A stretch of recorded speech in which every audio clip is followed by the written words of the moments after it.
నిర్మల్ జిల్లా కేంద్రంలోని ఆర్టీసీ డిపోలో ఆదివారం రాత్రి బస్సు అపహరణ గురి కావడం కలకలం రేపింది.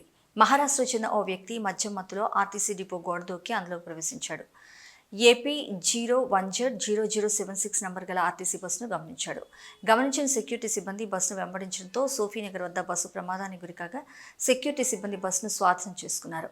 పోలీసులకు సమాచారం అందివగా అక్కడికి చేరుకుని బస్సును ఎత్తుకెళ్లిన దుండగుల్ని అదుపులోకి తీసుకున్నారు. కానిస్టేబుల్ మాట్లాడుతున్నాను. డిపో నుంచి బయటకు వెళ్ళడంతో నేను అకస్మాత్తుగా చూసి అక్కడే ఉన్న పిహెచ్బి డ్రైవర్ 2 వీలర్ తీసుకొని వెనుక ఫాలో అయ్యి పట్టుకోవడం జరిగినది. ఇక్కడ సోఫీనగర్లో వాడు గోడ ఎక్కి లోపలికి వచ్చి ఆటోమేటిక్ స్టార్ట్ బటన్ ఉంటుంది బస్కి. సో దాన్ని ఆటోమేటిక్ స్టార్ట్ చేసుకొని బయటకు వెళ్ళడం జరిగినది. దాన్ని చూసి నేను ఆగుమని అరిచాను. వాడు వినకుండా అట్లనే తీసుకొని వచ్చాడు. నేను వెంటనే ఆ బస్ ఎన్నుకొని ఫాలో అయ్యి ఇక్కడ సోఫీనగర్లో పట్టుకోవడం జరిగినది. ఏ బండనా ఏ నుంచి అదే వచ్చింది కదా.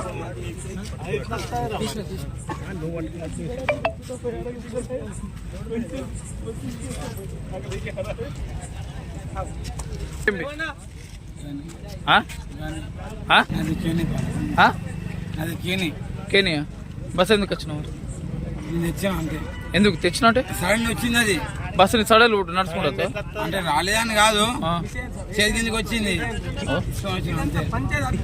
ఏం చేసినావు? ఏం చేసినావు? నా తప్పు అయిపోయిందన్నా, తీసుకొని వచ్చి తప్పు అయిపోయిందన్నా. అంతే